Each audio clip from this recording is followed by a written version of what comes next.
श्री स्वामी समर्थ. जय जय स्वामी समर्थ. माझ्या स्वामी कृपा चॅनलमध्ये सर्वांना नमस्कार. स्वामी महाराजांच्या कृपेने तुमच्या सर्व चांगल्या इच्छा पूर्ण होत ही स्वामी महाराजांच्या चरणी प्रार्थना करते आणि आजच्या या नवीन व्हिडिओला सुरुवात करते. हिंदू धर्मात नागपंचमीचा सण विशेष मानला जातो आणि या दिवशी काही विशेष परंपरेचंही पालनही केलं जातं. यापैकीच एक म्हणजे या दिवशी म्हणजेच नागपंचमीच्या दिवशी तव्यावर पोळ्या किंवा भाकरी का भाजत नाही.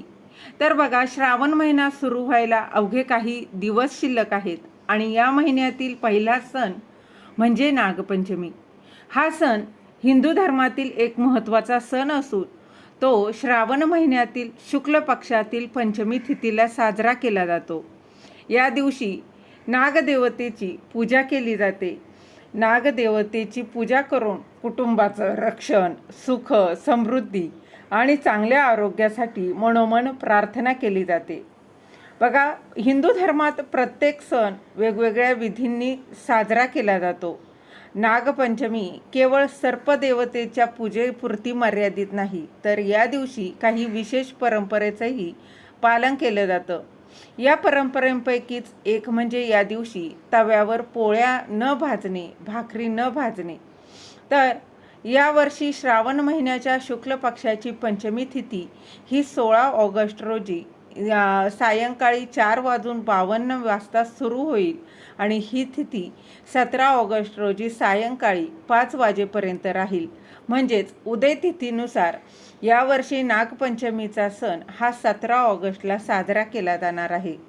हिंदू धर्मात नागपंचमीचा सण खूप विशेष मानला जातो. हा सण सर्पदेवाला समर्पित आहे. नागाला दैवी स्थान आहे. भगवान शिवांच्या गळ्यातील नाग, भगवान विष्णूंचा शेषनाग आणि श्रीकृष्णाने कालिया नागाचा पराभव केल्याच्या कथा नागाचं महत्त्व हे सांगत असतात. त्यामुळे नागपंचमीच्या दिवशी नागपूजा करणं शुभ मानलं जातं. त्याचबरोबर नागपंचमीला सर्पदेवाची पूजा करण्याचाही उल्लेख आहे. म्हणूनच नागपंचमीला सर्पाची विधीपूर्वक पूजा केली जाते. कुटुंबाच्या सुखसमृद्धीसाठी मनोकामना केल्या जातात. नागपंचमीला तव्यावर पोळी किंवा भाकरी न करण्याची परंपरा ही महाराष्ट्रात अनेक भागात पाळली जाते. तर तुमच्याकडे देखील अशी परंपरा आहे का? कमेंटमध्ये नक्की सांगा. आणि तुम्ही कुठल्या गावचे आहात ते देखील तुमच्या शहराचं नाव नक्की सांगा. यामागे धार्मिक कथा अशी आहे. बघा, लोकपरंपरा आणि प्रतिकात्मक अर्थ असा आहे. नागपंचमी हा नागदेवतांच्या पूजेचा दिवस मानला जातो. या दिवशी तवा, चूल किंवा गरम लोखंडी वस्तूवर पोळी भाजणं टाळलं जातं, अशी पारंपरिक श्रद्धा आहे. असं केल्यानं नागदेवतेचा अपमान होतो असंही म्हटलं जातं. तर एका कथेनुसार एका शेतकऱ्यानं नांगरणी करताना चुकून नागिनीच्या पिल्लांचा मृत्यू झाला आणि नागिनीने संतापून त्याच्या कुटुंबाला दंश केला. मात्र त्याच्या मुलीनं नागपंचमीच्या दिवशी नागदेवतेची अगदी भक्तिभावानं पूजा केली होती. तिच्या भक्तीनं प्रसन्न होऊन नागिनीने सर्वांना जीवदान दिलं आणि तेव्हापासून नागिनीला जमीन खणणं, तळणं, भाजणं आणि तव्याचा वापर करण्याची परंपरा सुरू झाली असं म्हटलं जातं. आणि म्हणूनच गरम तवा हा अग्नी आणि उष्णतेचं प्रतीक मानला जातो.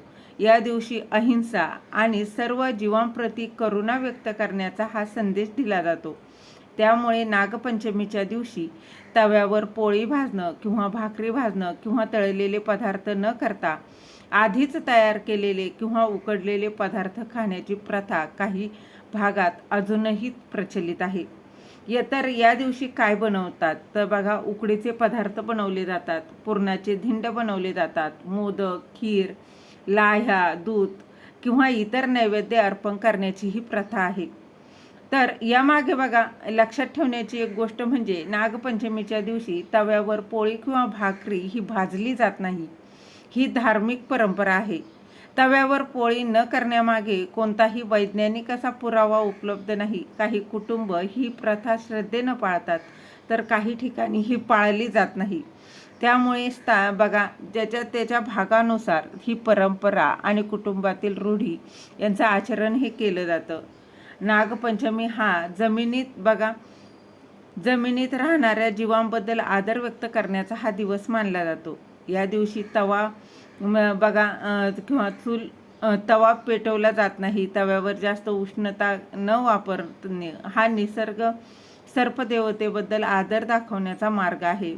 ज्या भागांमध्ये आणि घरांमध्ये ही परंपरा पाळली जाते तिथे नागपंचमीला तव्यावर बनवलेल्या पोळ्यांऐवजी उकडलेले पदार्थ किंवा सात्विक पदार्थ बनवले जातात. अनेक ठिकाणी या दिवशी मातीच्या भांड्यातही पदार्थ बनवले जातात. तर काही ठिकाणी लोक नागपंचमीच्या एक दिवस आधीच पोळ्या तयार करून ठेवतात. या दिवशी प्रत्येक राज्यात खाण्यापिण्याच्या ह्या वेगवेगळ्या परंपरा असतात. तर तुमच्याकडे देखील अशी काही पद्धत आहे का? कमेंटमध्ये नक्की सांगा. श्री स्वामी समर्थ.